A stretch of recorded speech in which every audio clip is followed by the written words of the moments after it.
In number 55, a baseball is hit 1 meter off the ground, so h equals 1, and the ball is hit at 35 degrees.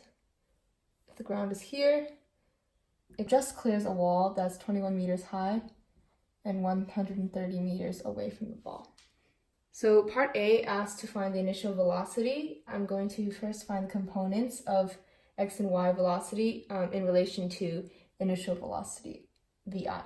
So VI is equal to sine 35 degrees times VI. And then VIX is equal to cosine 35 degrees times VI. I'm going to fill in this here. These are the only three pieces of information we have, but they're not in the same x or y direction. We can't use one formula that finds something only in the y or only in the x direction.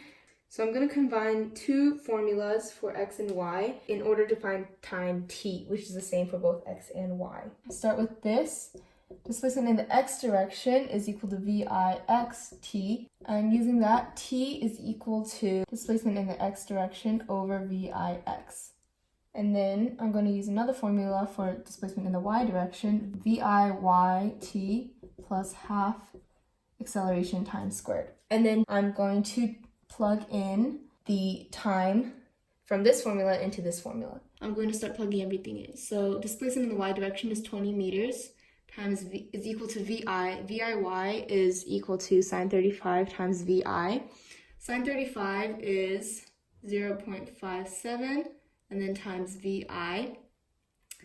And then displacement x is 130 meters over VIX. VIX is cosine 35 times VI. So cosine 35 is 0.82 times VI, negative 4.9 meters per second squared, times displacement again. Displacement x is 130 meters over VIX is 0.82 VI.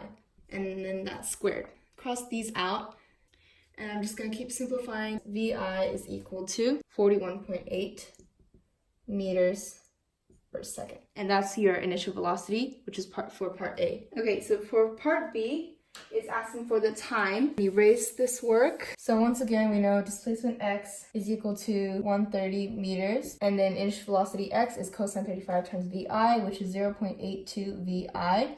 And now that we've solved that VI is 42 meters per second, that's 130 meters over 0.82 times 42, which is equal to 3.8 seconds. And so time for B is 3.8 seconds.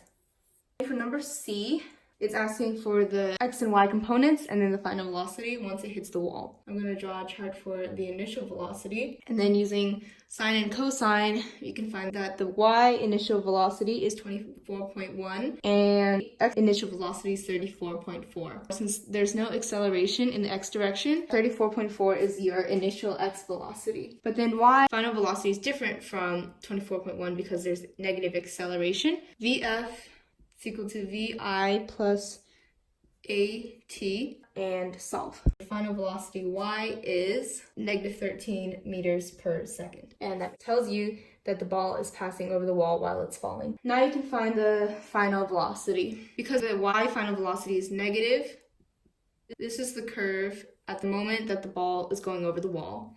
And so we're trying to find final velocity. And this is final velocity y, so that's negative 13 meters per second. And then this is final velocity x, which is the same as always, 34.4 meters per second. And now that we've drawn that, we can use Pythagorean. Final velocity is equal to 37 meters per second. C is VF equals 37 meters per second. C is also here, and it is also here.